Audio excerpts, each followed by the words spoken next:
నేను పదే పదే చెప్పేవాడిని, మీరు భూమి అమ్మద్దండి, అమ్మేస్తే తక్కువ ధరగబోతుంది, దీని విలువ పెరుగుతుంది, మీరు పెట్టుకోమని చెప్పేవాడిని. కొంతమంది సరే అవసరాలు లేకుండా తెలియనితనం కూడా ఉండి అమ్మేవాళ్ళు. అమ్మితే డబ్బులు వస్తే ఏం చేయాలో తెలిసేది కాదు. అంత మునుపు 50,000, 30,000, 10,000 రూపాయలు అమ్మే ఎకరా 4 కోట్లు 5 కోట్లు అమ్మితే ఆ డబ్బులు ఎక్కడ పెట్టుకోవాలో తెలిసేది కదా. అప్పట్లోనే గోను సంచుల్లో పెట్టుకునేవాళ్ళు. నేను ఎప్పుడూ ఎగ్జాంపుల్ చెప్పేవాడిని, వీళ్ళంతా నేరుగా 5 స్టార్ హోటల్ పోయి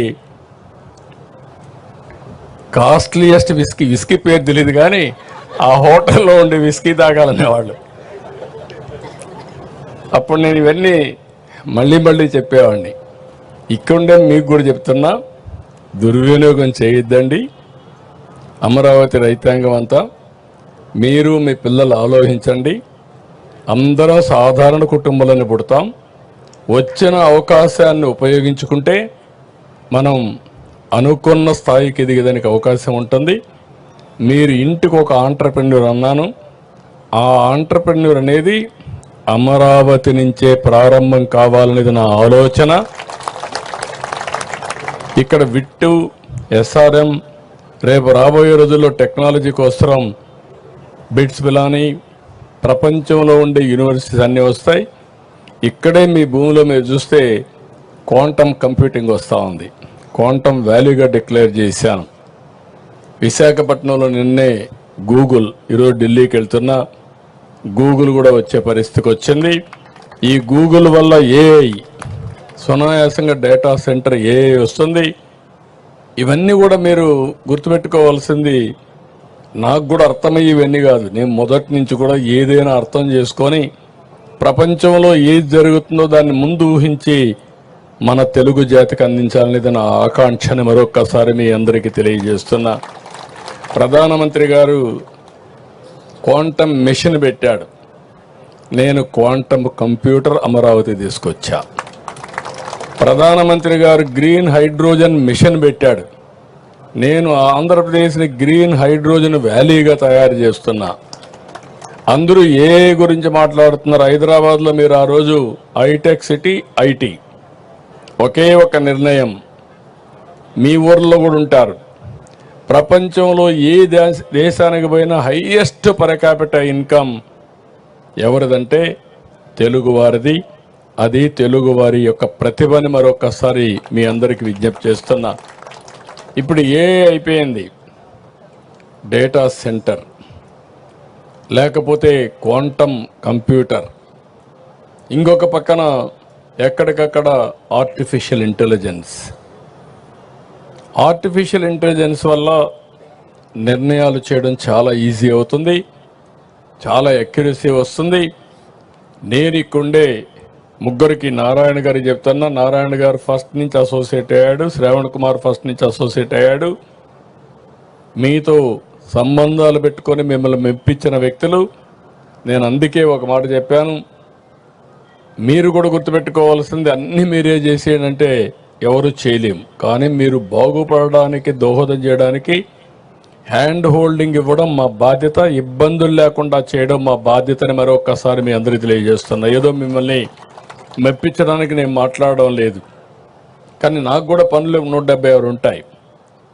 కానీ అన్నీ చేయకపోతే మళ్ళీ నేను రాబోయే రోజుల్లో 5 ఏళ్ల తర్వాత మీరు గుర్తుపెట్టుకోవాలి, ఒకసారి చేసిన తప్పుకు మీరెంత అనుభవించారో, నేనెంత అనుభవించానో, రాష్ట్రం ఎంత అనుభవించిందో తెలిసింది. రాబోయే రోజుల్లో ఓటమి అనే మాట లేకుండా శాశ్వతంగా ఎన్డీఏ ఉండాలి.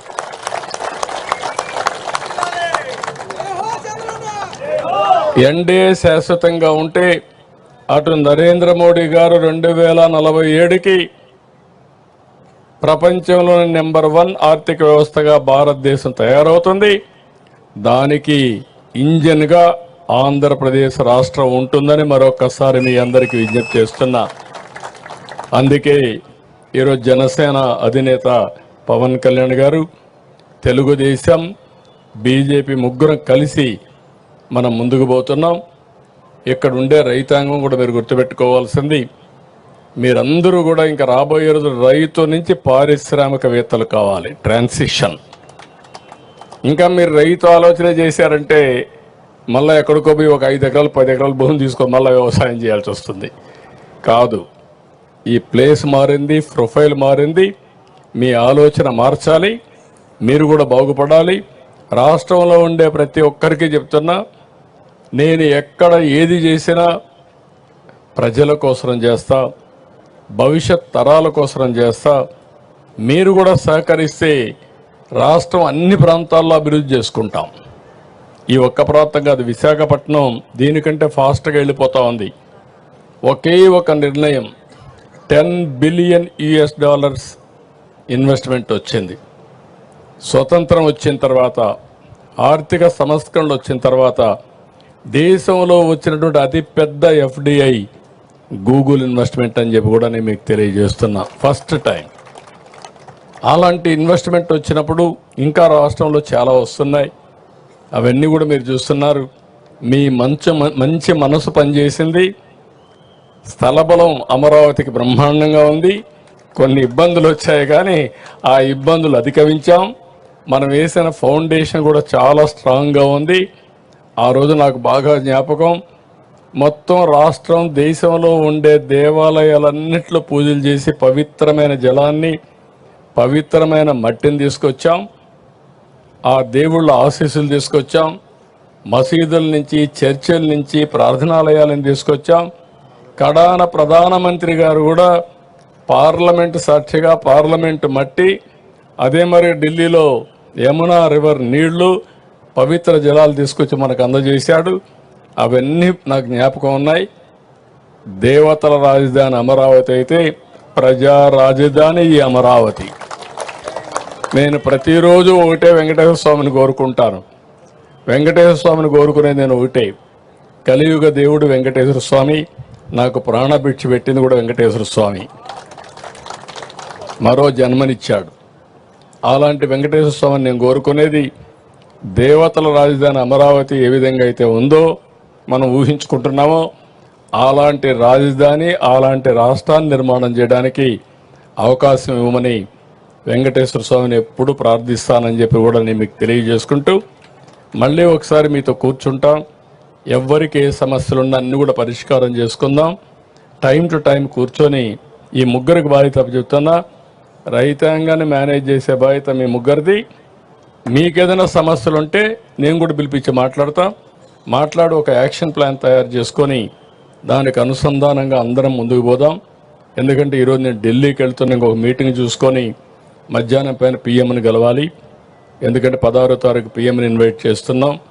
ఆయన శ్రీశైలం, కర్నూలుకు వస్తున్నారు సూపర్ GST కింద.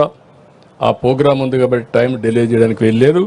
తొందరలోనే మిమ్మల్ని కలుస్తానని చెప్పి కూడా నేను మీకు తెలియజేసుకుంటూ, ఎవ్వరికీ అనుమానం అవసరం లేదు.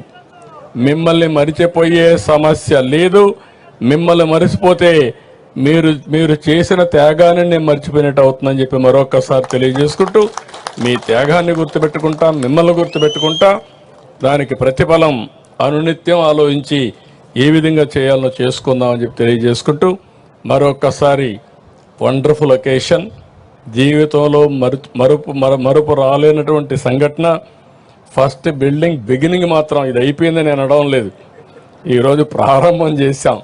మన యాత్రకు ప్రారంభం, కనీసం కూర్చోవడానికి ఒక ప్లేస్, ఆ ప్లేస్ ఇచ్చిన మిమ్మల్ని అందరినీ పేరు పేరున అభినందిస్తూ అందరికీ నమస్కారాలు.